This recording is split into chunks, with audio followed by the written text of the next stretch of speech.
Hello, Carlos. How are you today? Well, let's see what you've cooked up for us with groan and gospel. Oh, Lord! So I don't know who any of these people is. I thought we was going to get Karen Clark Sheard's daughter, but we got another Clark Sheard. So we have Elijah with all of his furs and finery. He's like, I imagine what delivered would be if he wasn't, touched in the head. Oh Lord, we open with Elijah in a bubble bath. You were singing, but you wasn't singing. It was okay. I wouldn't put you on an album, but it was all right. That dry wig though, I don't. Is that your hair? Cause I'm seeing a seam right here. It looks real drag race. Oh God, honey, take those rhinestones off. They're gonna turn your neck green in this water. You can't wear Claire's jewelry in the bath. Thought you'd know better, old sissy like yourself. See, this is not your head. This is not your hair, I can tell you that. That's why you always got something covering that seam, because it's rising like pie crust. So if you're over the church and you're about the bag, why are you on groan and gospel if you ain't doing gospel? But I guess they needed a draw. And if you the draw, that's sad. But you don't seem awful yet. So maybe I'll like you. Now we have Nikki Cole Beach. She's from the Clark Sheards, a gospel tour manager. So Nicka's husband is on the road and she getting ready to turn 40, so we doing a party for her. I know what that's like. Now we have Brienne, Fred Hammond's daughter. Now you can tell her blonde hair is attached to her head. So she's a background singer, but she's trying to do her own album. So she got some pappy issues. Let's see if they can reconnect on camera. Okay, so now we got Nakia getting a call from her man. He in prison. Why is she getting a prepaid call? Yep, he in prison. I thought this was grown in gospel, not love after lockup. We be giving us crossover. He got sentenced to 7 years. You got set free. 7 years? You waiting 7 years? I'm sorry, I couldn't put my pussy on pause for 7 years. You talk about keeping romance alive. It's difficult because you ain't got no privacy. You ain't got no penis. Your penis is in prison. No penis. But back with Elijah, he going on the radio show with Bushman. So he's releasing his new single, Appetite. I ain't hungry. I ain't even peckish. I don't even want to graze your charcuterie board. What? The target audience is women for a song called Appetite. Ladies, are you hungry for some Elijah? You want some of that blonde bus?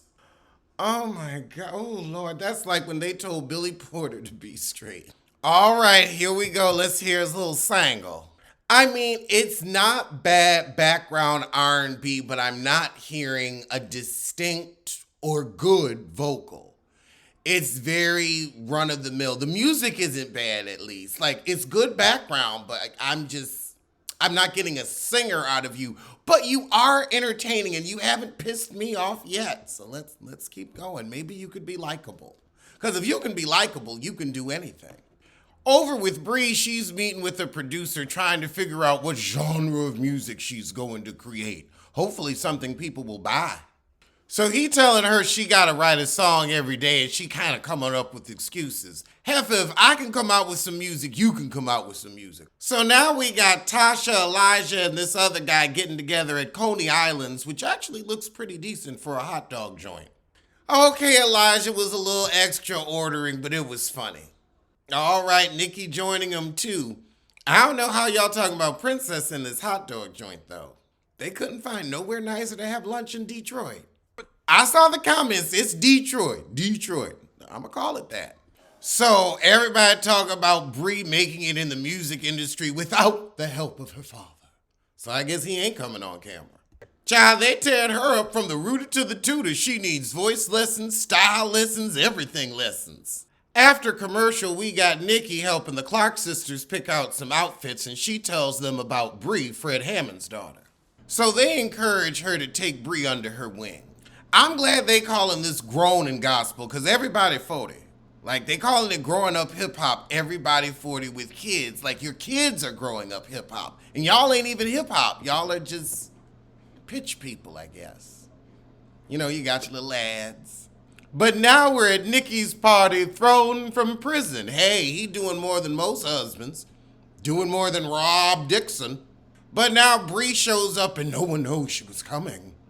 Girl, okay, you ain't seen these people in a minute. It ain't like y'all got beef.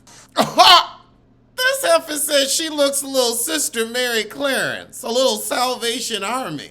Homely, she's a pretty girl.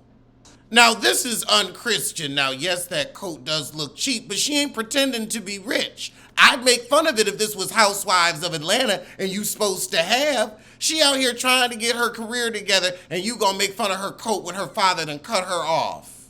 God don't like ugly, so I don't know why he made you. And just because you was able to get a fresh $79.99 wig don't mean that sucker gonna hold up.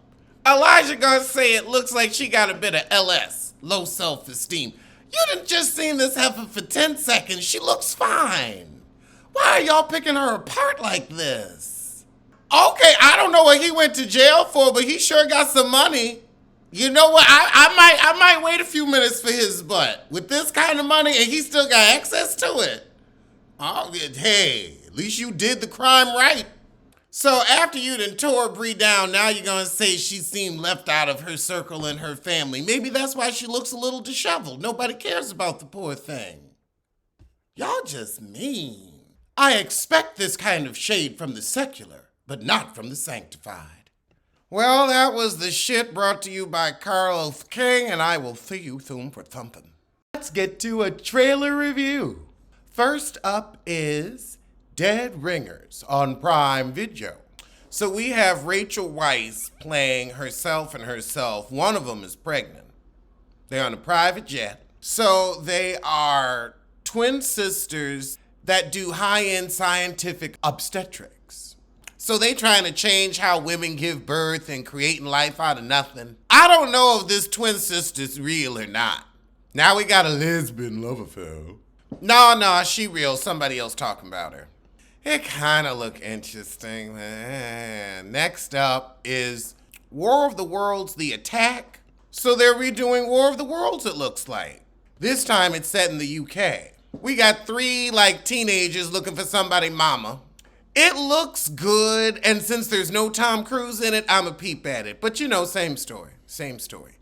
Now let's check out the Trinket Box. So we got a couple moving into their new house. It's very nice. But of course, an old woman got a knock on the door.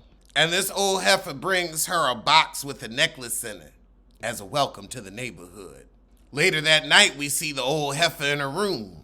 She go to pee, don't know she being watched. That old lady run up on her. The next day, she's all spaced out. She don't like the house no more. You can tell she looks upset. She wearing that damn necklace. She's screaming, getting dragged around on the floor when the husband ain't there. It looked cute, but I ain't going to see that in the theater.